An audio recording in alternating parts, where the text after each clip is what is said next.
Halo, assalamualaikum semuanya. Perkenalkan, nama saya Puji Kartini Rizky, NIM 1914070040.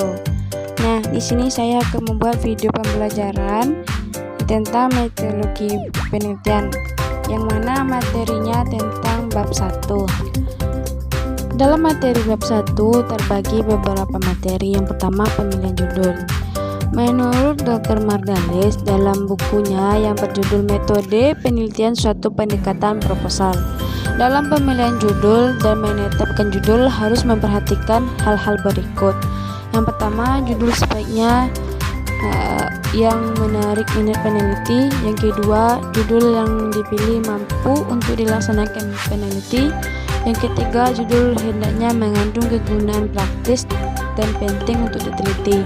Yang keempat, judul yang dipilih hendaknya cukup data yang tersedia.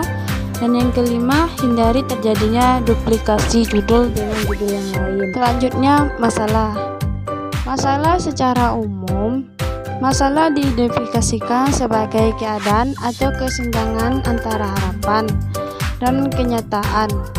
Masalah itulah yang selanjutnya kita identifikasi. Masalah dianggap sebagai kebutuhan yang diinginkan dan kebutuhan yang ada. Kriteria masalah yang baik yaitu yang pertama, dirumuskan dalam bentuk pertanyaan. Yang kedua, dirumuskan dalam susunan kalimat.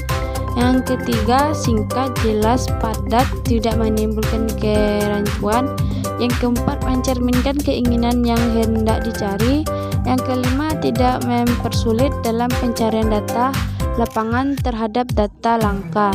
Yang keenam, harus direfleksikan di dalam judul.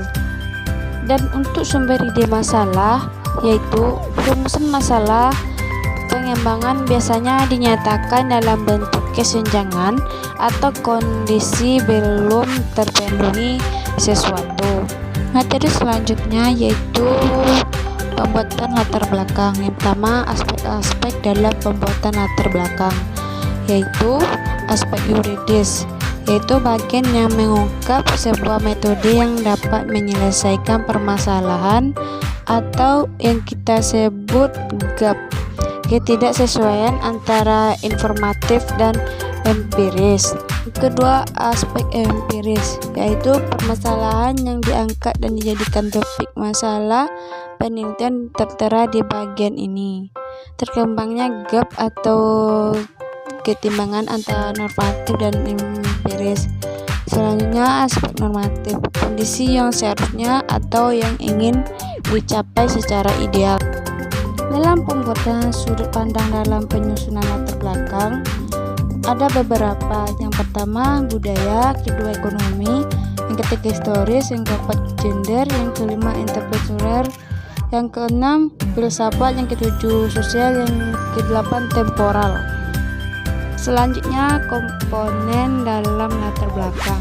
Yang pertama, menuliskan bidang atau permasalahan yang diminati dengan jelas. Yang kedua, menetapkan kompleks dengan memberikan tulisan singkat.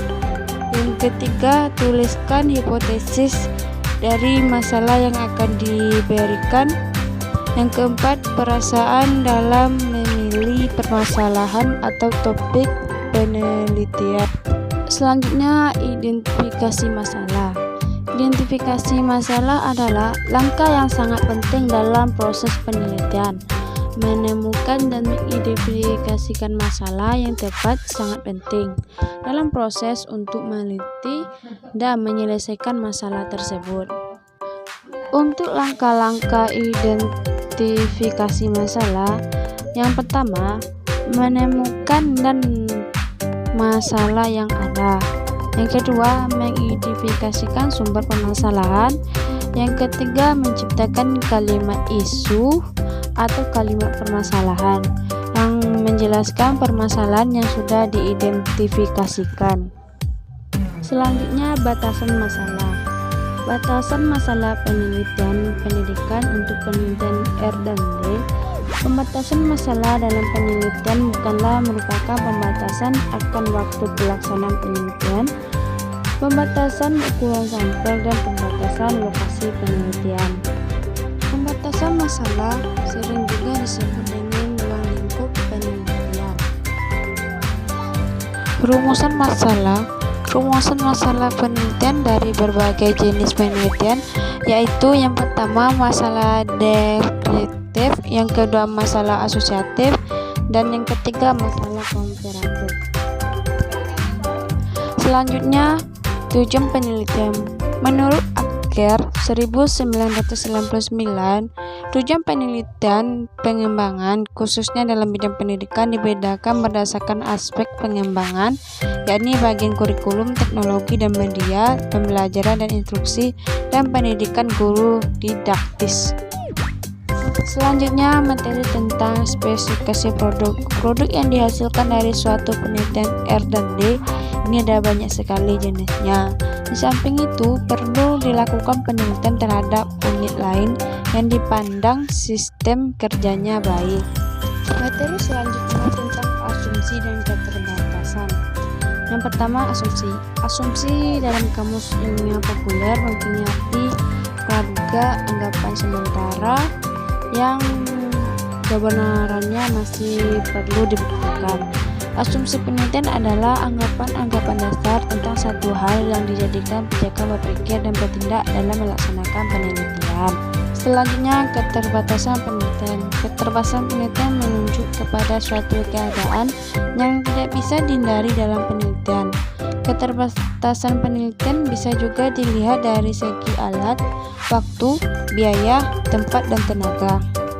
Nah, selanjutnya kegunaan dari penelitian. Kegunaan penelitian yang pertama sebagai bahan masukan agar lebih meningkatkan kembali mutu pembelajaran.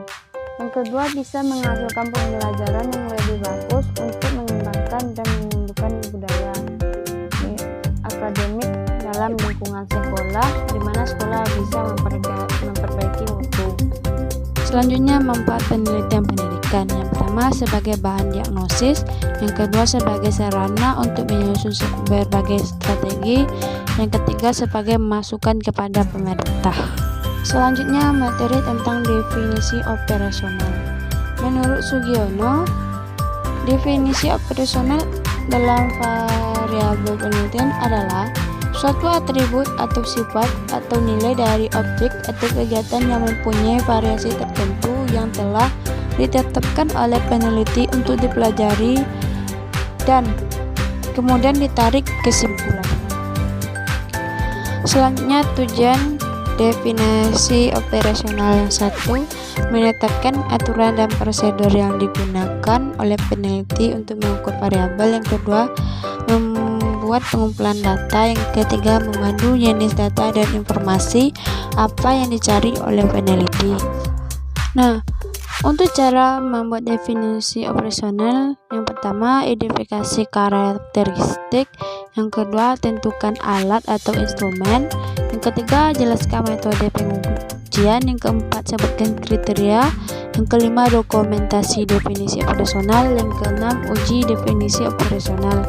Nah, sekian yang dapat saya sampaikan pada materi ini. Jika ada salah dan janggalnya, saya minta maaf. Saya tutupi dengan Assalamualaikum warahmatullahi wabarakatuh.